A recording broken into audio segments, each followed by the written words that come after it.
कशी काळजी घ्यायची ते विचारायचं. ओके, खूप चांगला प्रश्न केला आहे. तर आता मी माझे नाव तुम्हाला पहिलं सांगतो. माझे नाव आहे डॉक्टर बलवंत रामटेके आणि मी MBBS MD आहे आणि मी बालरोग तज्ज्ञ आणि नवजात शिशुरोग तज्ज्ञ म्हणून मागच्या 15 वर्षापासून काम करत आहे. आणि आता खूप आम्हाला डेली आम्ही सगळ्या मदरचा प्रश्न येतो की जन्म झालेल्या बाळाची काळजी कशी घ्यायची. तर त्याच्याबद्दल मी तुम्हाला जानकारी देणार आहे. तर सर्वप्रथम नॉर्मल बाळ ही काय असते, सगळ्यात पहिलं म्हणजे त्याचं वजन बघावं लागतं. जर ज्याचं वजन 2.5 ते 3 किलो आहे, जो झाल्यानंतर लगेच रडला, त्याला काही करा न लागता तो डायरेक्ट मम्मीच्या जवळ गेलेला आहे बाळ, तर अशा बाळांना काळजी म्हणजे सगळ्यात पहिलं आपण चालू करू की त्याला गरम कसं ठेवायचं. कारण की जेव्हा बाळ आतमधून बाहेर येतो तेव्हा तो गर्भजलामध्ये असतो. तर त्या गर्भजलामधून त्या बाळाला आपल्याला पूर्ण चांगल्या सुकलेल्या कपड्याने त्याला पुसून काढावं लागतो. आणि पुसून काढल्यानंतर आपल्याला त्याला डायरेक्ट कपडे घालून ठेवायचे. आणि सगळ्यात पहिलं कपडे कशा प्रकारचे घालायचे, कपडे म्हणजे सैल कपडे घालायचे आणि जे सुती आहेत ते घालायचे. आणि वातावरणानुसार त्याला किती प्रमाणामध्ये रॅप करायचं ते लक्षात ठेवायचं. जर उन्हाळा असेल तर 1 लेअर कपड्याची सफिशियंट असते. आणि जर थंडी असेल तर मग कॅप, मास्क, स्वेटर, हातमोजे, पायमोजे हे सगळं घालायचं. तर आता आपण सगळ्यात इम्पॉर्टंट राहते की आपल्याला जर टेम्परेचर खूप मेंटेन करावं लागते.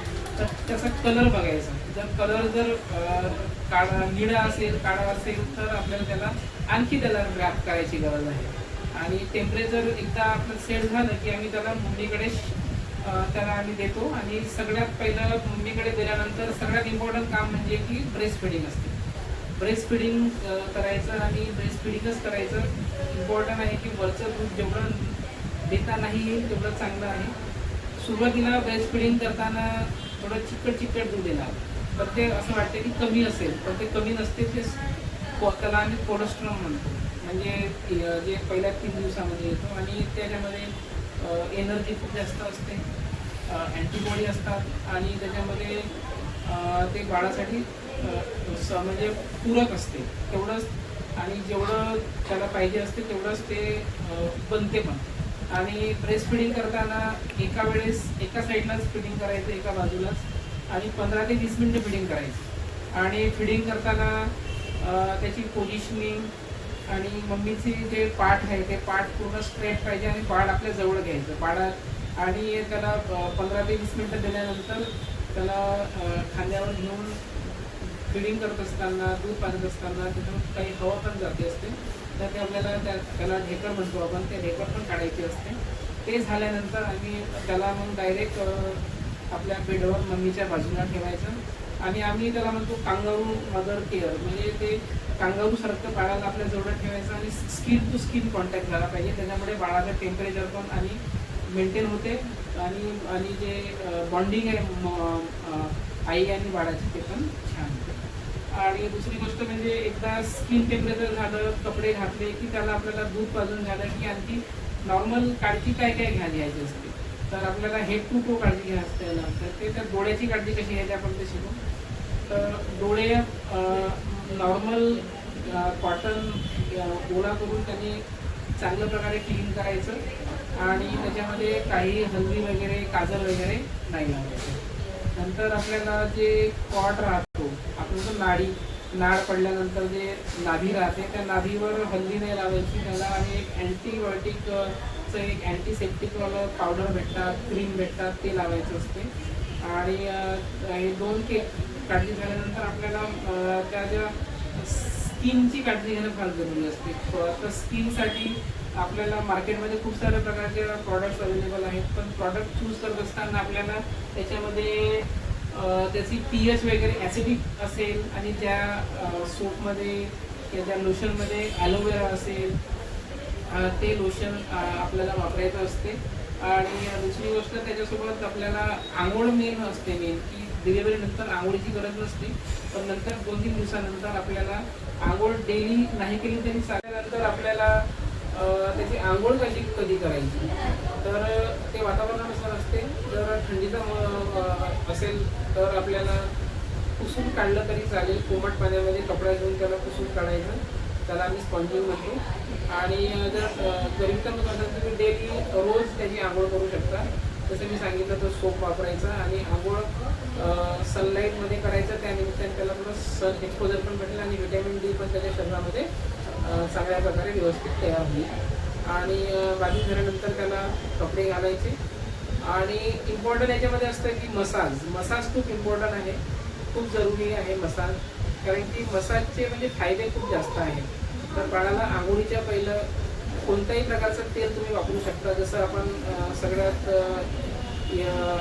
सगळीकडे म्हणजे कोकोनट तेल भेटते, खोबऱ्याचं तेल भेटते, ऑलिव्ह ऑइल भेटते, नंतर मोहरीचं तेल राहते, बदामाचं तेल राहते. हे सगळ्या तेल आपण वापरू शकतो. जर ते बाळाला जर व्यवस्थित त्याच्यामुळे काही प्रॉब्लेम किंवा रिॲक्शन आलेली नसेल तर कोणतं पण तेल चालते. आणि मसाज करताना तो म्हणजे कसं त्याचे फायदे म्हणजे असे आहे की त्याचा ब्लड सप्लाय जो आहे, रक्त सप्लाय खूप चांगला वाढतो पूर्ण बॉडीमध्ये. आणि त्याचे मांसपेशी पण मजबूत होतात. आणि व्यायाम करताना सगळ्या जॉईंटची मुवमेंट करायची असते. आणि 15 ते 20 मिनिटच मसाज करायचं, जास्त पण नाही करायचं आहे. आणि मसाज झाल्यानंतर त्याला पूर्ण आंघोळ घालून त्याला म्हणजे ठेवायचं. आणि त्याच्यानंतर मसाज हा कधी पण दूध पिण्याच्या अर्ध्या घंट्यानंतरच करायचा, अर्धा ते 1 घंट्यानंतर.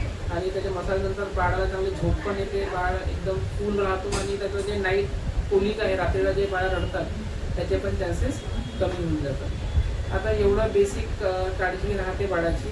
आणि आपल्याला काही काही गोष्टी खूप लक्षात ठेवाव्या लागतात की डेंजर सायन्स काय आहे, घातक म्हणजे कोणते कोणते सायन्स आहेत. तर आपला बाळ जर चांगलं असेल तर तो दूध पिल्यानंतर 2 ते 3 तास झोपायला पाहिजे. आणि 5 ते 6 वेळेस लघवी करायला पाहिजे. आणि संडास पण दिवसातून एकदा किंवा 2दा झाली पाहिजे.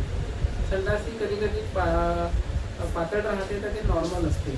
आणि दुसरी गोष्ट की त्याला इम्पॉर्टंट आहे की आपण त्याला जे हे करत असतो तर ते एकदम मसाज नंतर त्याला म्हणजे डेंजर साईन जे आहेत ते खूप जरुरी असतात. डेंजर साईनमध्ये त्या बाळाचा कलर वगैरे चेंज झाला, दूध नाही घेतलं असेल आणि लघवीचं प्रमाण जर कमी झालं असेल तर हे श्वास घ्यायला काही त्रास असेल किंवा खूप पिवळा पडला असेल तो एका दिवसामध्ये किंवा 2 दिवसामध्ये, तर हे घातक सायन्स आहेत. याच्याकडे लक्ष ठेवायचं. आणि कसं काही वाटलं तर जवळच्या बाळाच्या डॉक्टरांकडे दाखवायचं. आणि असेच आणखी तुम्हाला असे माहिती देणारे व्हिडिओ, हा माझा पहिला व्हिडिओ आहे. आणि आपण आता ते एक एक करून नवीन नवीन गोष्टी त्याच्यामध्ये आपण जोडत जाऊ. तर आज एवढंच सांगू इच्छितो. नंतरच्या व्हिडिओमध्ये आपण जे जन्मजात झालेले बाळं आहेत त्यांना काय काय प्रॉब्लेम्स होतात आणि काय काय प्रॉब्लेम नॉर्मल असतात, काय काय प्रॉब्लेम्स आपल्याला लगेच डॉक्टरला दाखवायचं असते, ते आपण त्याची जानकारी घेणार. धन्यवाद.